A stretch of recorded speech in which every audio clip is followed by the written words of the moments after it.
I don't believe marriage should be about money, but there are individuals who prioritize wealth above all else. My sister-in-law, Selena, happened to be one of them. Never did I imagine that greed would rear its head over an inheritance after my brother, a respected surgeon, passed away. I'm Mary Smith, the manager of a jewelry store, content with my single life at 31. Yet with my boyfriend's recent proposal, I'm considering taking the plunge into marriage. As our families gather tomorrow to celebrate our engagement, tensions simmer beneath the surface. My older brother Tyler, a prominent surgeon in Tokyo, has always been both a protector and a mentor due to our age gap. Upon hearing of my impending nuptials, he jests about vetting potential suitors as if he were my father, earning a chuckle from me. But beneath his teasing lies a hint of concern. Tyler's own marriage to Selena, a woman of stunning beauty but questionable values, exemplifies the clash between appearance and substance. Despite their glamorous facade, Selena's materialistic tendencies strain familial bonds. Her penchant for luxury often takes precedence over commitments, leaving us disappointed and frustrated. Initially, we excused Selena's behavior, attributing it to the pressures of her looks. Yet, as her disregard for family gatherings grows, tolerance wanes. Her last-minute cancellation of tomorrow's meeting, swapping it for afternoon tea at a renowned hotel, epitomizes her selfishness. While her absence wouldn't trouble us, it's her lack of consideration that irks me the most. I refuse to be at her beck and call, forever accommodating her whims. I attempted to confide in my brother, but his soft spot for Selena hindered any meaningful conversation. He'd apologized for the inconvenience and assured me he would address her behavior. I'll be there tomorrow, he promised, persuading me to let the matter rest. What irks me most isn't just Selena's selfishness, but also how she manipulates my busy brother into apologizing for her, running errands, and relaying messages on her behalf. Despite being a full-time housewife, Selena avoids household chores by hiring cleaners and opts for dining out. Her schedule revolves around acquiring branded goods, leaving little room for genuine responsibilities. The next day's family meeting proceeded smoothly, with my boyfriend securing everyone's approval. It seemed like a pleasant affair, albeit short-lived. However, that evening, as I was winding down from the day's events, Selena's unexpected call shattered the peace. She erupted into a tirade, demanding scones and macarons while berating me for my supposed negligence. Confused, I attempted to reason with her, only to be met with more screeching. Despite my attempts to clarify, Selena persisted in her demands, oblivious to reason. Her insistence on a souvenir from the hotel, coupled with her unreasonable expectations, left me bewildered and drained. What began as a celebratory evening ended in exhaustion and frustration, thanks to Selena's unreasonable demands and tantrums. I pondered whether Tyler could possibly find solace in his daily routine amidst Selena's turbulent emotional fluctuations. What drove him to marry her in the first place? While her external charm was undeniable, her inward self-centeredness left much to be desired. I couldn't help but wonder if her upbringing had indulged her due to her looks.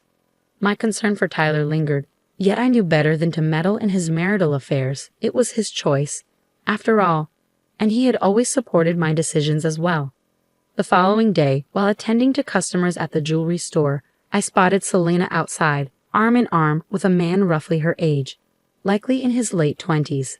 Their cozy chatter as they entered the store caught my attention, and I hesitated before approaching them. Selena's nonchalant attitude towards our encounter only added to my discomfort. When I inquired about her companion, she dismissed him as an old acquaintance from her modeling days. Still, the sight of them together, especially considering her marital status, left me puzzled and uneasy.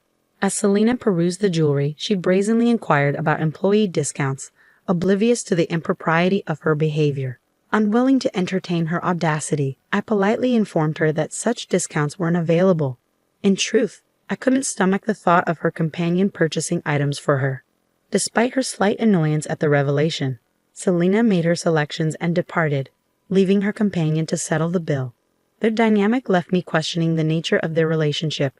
In the evening, I mustered the courage to share my observations with Tyler. However, his somber mood indicated that something troubled him deeply.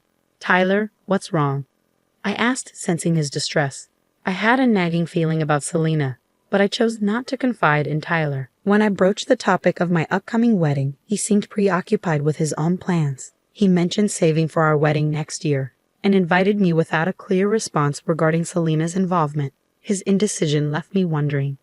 Despite my attempt to share wedding details, Tyler remained non-committal. His abrupt departure from the call, coupled with his vague invitation to meet at our parents' house, left me puzzled. Perhaps he wasn't feeling well. Tyler, a dedicated surgeon, often prioritized others' well-being over his own.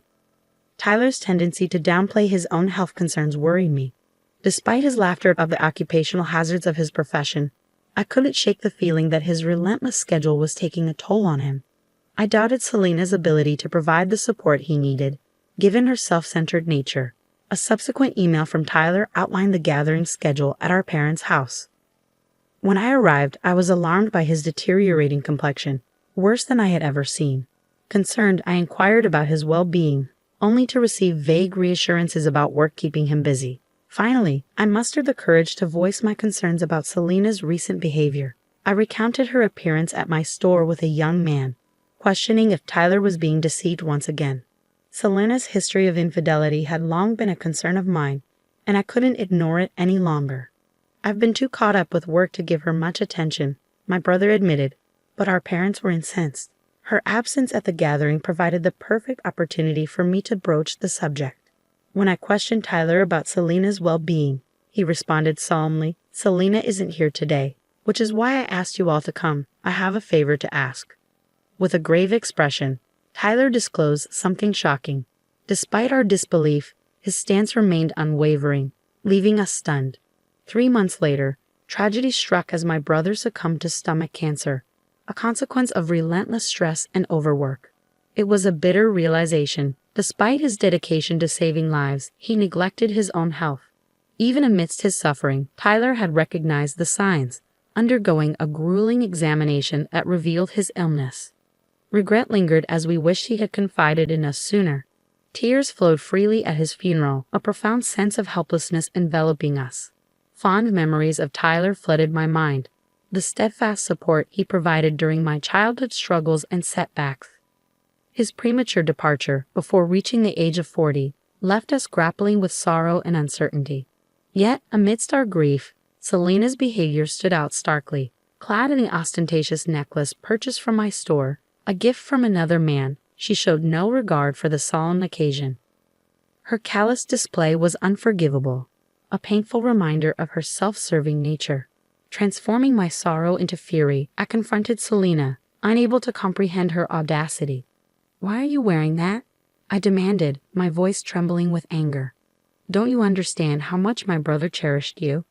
Selena, seemingly unfazed, met my accusation with a disingenuous smile. "Of course I know," she retorted casually. "It's just the way things are in this world. If you're unhappy, why did you marry me?" Her callous words cut deep, and I struggled to contain my indignation in front of my brother, our parents, and the other mourners. Beneath Selena's selfish facade, her disregard for my brother's memory was painfully evident. Even as I longed for her to face consequences, she callously continued, lamenting the end of their relationship. Her cavalier attitude towards marriage and her anticipation of inheritance left me seething with rage. Before I could restrain myself, my hand moved instinctively to slap her, but it was intercepted by a man at her side. As I registered his presence, he introduced himself as a nurse who had worked with Tyler, sent to protect me at his behest. Confusion clouded my thoughts as I struggled to comprehend the situation. Amidst the solemnity of the funeral, laughter rang out from the gathered nurses and doctors, colleagues of my late brother. Despite my anguish, their camaraderie provided a fleeting sense of comfort amidst the turmoil. I turned to the man who intervened during the nurses' laughter, seeking clarity amidst the confusion. His response was blunt. "Did the doctor leave any inheritance behind? Your family should know." His words struck a chord. I knew the truth all too well. My brother hadn't left a single yen of his inheritance. Yet Selena, unaware of this fact, spiraled into hysteria. Accusations flew as she accused us of plotting to deceive her and seize the money for ourselves. With fervor, she awaited the revelation of Tyler's wealth, confident in her impending windfall. As Selena's tirade reached a fever pitch, the nurse's amusement turned to outright hysteria. Sensing the need to intervene, my father stepped forward, his voice calm yet firm. "Do you truly not know?" he inquired. Impatient for answers, Selena demanded an explanation. Reluctantly, I obliged, revealing my brother's financial arrangements made during his lifetime. He had generously set aside 10 million yen for my wedding fund, among other gifts. As the truth sunk in, Selena's complexion shifted from blue to white. My brother, though revered for his expertise, had a penchant for extravagant spending to alleviate stress.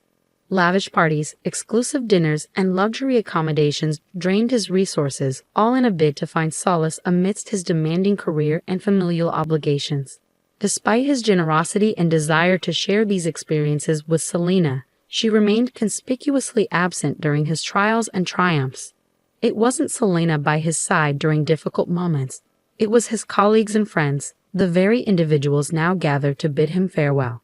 The nurses, their laughter subsided, shared heartfelt memories of my brother's kindness and generosity. Despite his demanding schedule, he made time to care for them, inviting them to parties that left a lasting impression.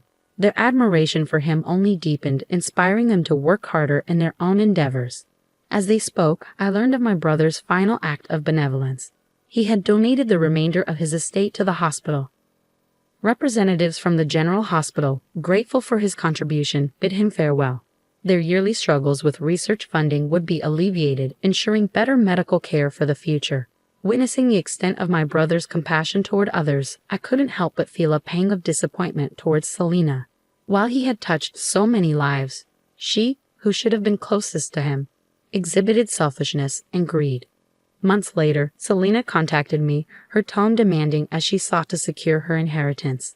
However, her careless handling of the estate revealed a shocking truth. Despite my brother's substantial earnings, his assets had been depleted.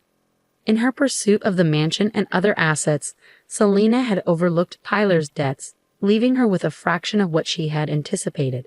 Her plea for assistance fell on deaf ears, as I reminded her that our familial ties had dissolved with Tyler's passing.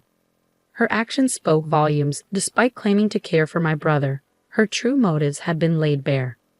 "I'll help you out of trouble. But how can you expect that after being so selfish until now?"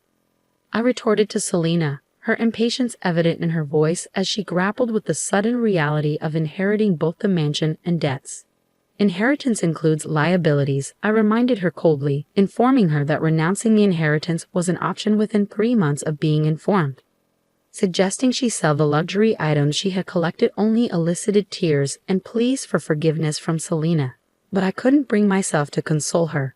Despite her remorse, I ended the call, unable to reconcile her actions with my brother's memory. With my brother's passing, my wedding was postponed by a year. My husband and in-laws, noticing my lingering depression, offered understanding and support. Determined not to disappoint my late brother, I vowed to live a life of gratitude, helping those who had stood by me. At the wedding, my brother's popularity became evident as colleagues paid their respects at his grave. Learning of his generosity towards his co-workers, I feared his kindness might be exploited. Yet, the genuine outpouring of support proved otherwise. Meanwhile, rumors of Selena's downfall circulated within the jewelry industry. Her extravagant spending habits and questionable relationships painted a stark contrast to my brother's generosity. Forced to sell her mansion, she now eked out a living in humble accommodations, burdened by mounting debts. Reflecting on Selena's misfortunes, I couldn't help but feel vindicated in my belief that marrying for money was wrong. I vowed to honor my brother's memory by protecting his legacy just as he had always protected me.